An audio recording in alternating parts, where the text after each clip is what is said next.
my name is Desire and you are welcome back to my channel where we talk about Erasmus Plus scholarships, skincare and life in Europe. In this video, we're talking about documents you may need if you decide to apply for any Erasmus Plus scholarship program. Remember that these are master's degrees, and that means that you must have had an undergrad degree before you apply for them in the first place.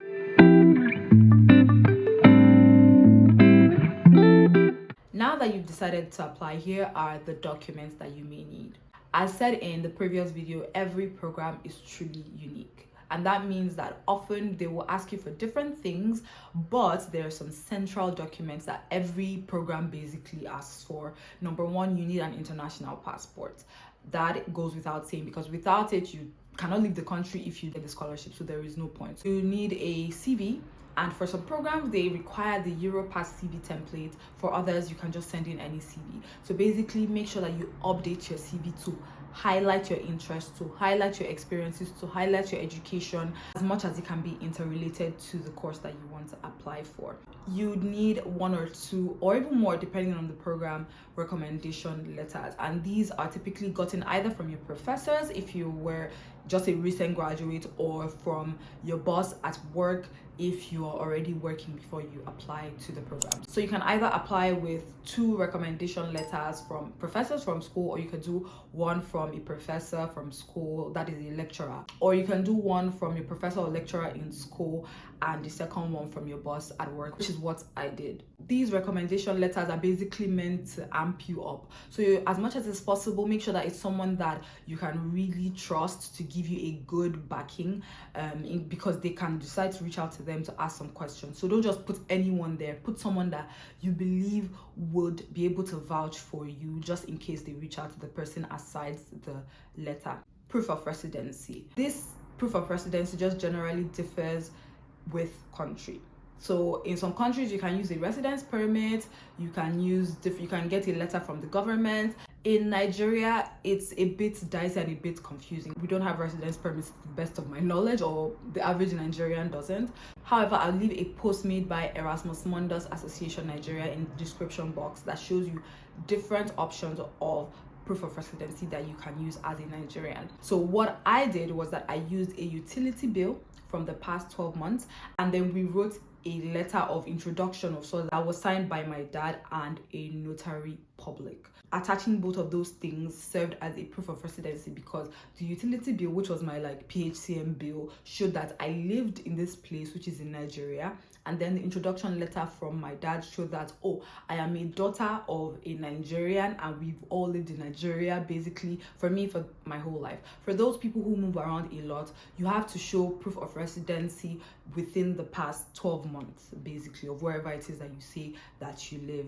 You need your academic records or official transcripts. So if you don't have your transcript from undergrad, you would need it to apply for any program. Just try to get it as quickly as possible. I know that for some schools, for example, my uni, it is war to try to get your transcript. So I advise that even if you're not planning to apply this year, just try to get your transcript, because in many applications in your life, you would be asked for your academic transcript. So just try to get your academic statement of results and transcript, because you will need it to prove that you were truly a student of that school and you have graduated and what your grades were like. In addition to that, you would need your university degree. So if you're someone that just graduated, you would at least need some form of proof, even if your certificate is not available, to say, oh, I've graduated from this uni, I have my full degree. That is also a document that every program asks for. But if you don't have the degree itself, you can get a letter from the school that attests to the fact that you've actually graduated from the school, pending when you get your bachelor's degree, the paper form or the e-form. And you'd also need what is considered one of the most important documents, which is the motivational letter or statement of purpose. This is somewhere that you need to prove that you're truly interested in this program and you deserve the scholarship. It is not a time to beg them. It is not a pity party. It's not a time to define what the program is about. It's a time for you to sell yourself. And no matter what happens, do not exceed the word limit. Stay on course. Look at what they said in the website that they need from that letter and follow those instructions. I'm going to do a separate video on the motivation letter, because I know that it's just typically the toughest document to provide, because it requires a lot of mental strength. So watch out for that.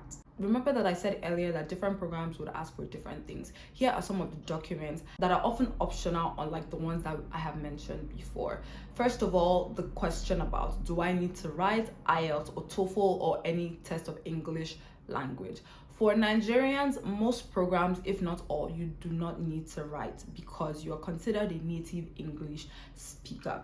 However, for countries where you are not considered a native English speaker, you'd often have to provide a proof of English proficiency, even if you do know how to speak English perfectly. It's just part of the law. When it comes to IELTS, I wrote IELTS even though I didn't need it because I didn't know at the time that I didn't need it. And I would like to say that it's not something you should be afraid of. It's something that if you study and you give time to it, you will do well in it.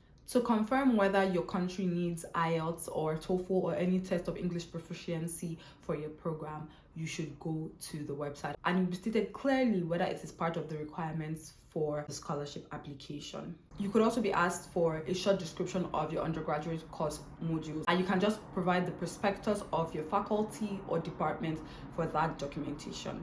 Another one is the postgraduate eligibility certificate, which is supposed to state that your undergrad degree qualifies you to apply for a master's degree. They may also ask for an official ranking letter, which is something that will say, oh, you're part of the top 2% or top 10% or top 15% of your class, especially if you mention it in your motivation letter. But for some programs, it's just a necessary document to provide. You could also be asked to provide a portfolio, especially if you're going in for a very practical or creative course, or a short proposal on what you would like your MSc course thesis to be.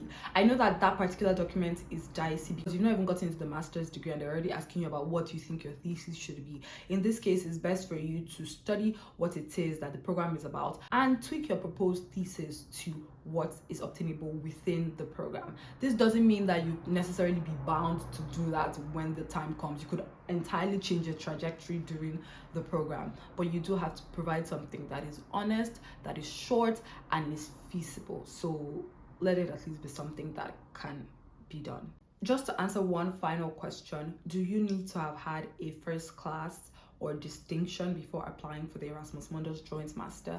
The simple answer is no. I don't have a first class from my undergrad, but I'm here today. I just want to say that as great as it may be to have the best academic prowess, it's more important for you to be able to show that you're truly interested in the program ahead of you. And you can strengthen their ability for them to believe that you do want to do that program by volunteering in that industry, by having jobs or internships, or writing, online about that particular industry. Just something that shows that you're truly passionate or you're even truly interested in the industry that your program would probably lead you to. So these are typically the documents that you will be asked for during your Erasmus Mundus Joint Master application. If you have any questions, please leave them in the comment section. If you have not subscribed, please do, and give this video a thumbs up. Kindly share with other people who may need to see this video. In the description box, I'm going to leave the Erasmus Mundus Association Nigeria's book, which is very, very helpful and has a lot of information about documentation, just in case you want to know more. Even though it's provided by the EME Nigeria, it is not limited to Nigerians to use that document because it's generally about Erasmus Mundus Joint Masters. Thank you so much for watching this video. Enjoy the rest of your day.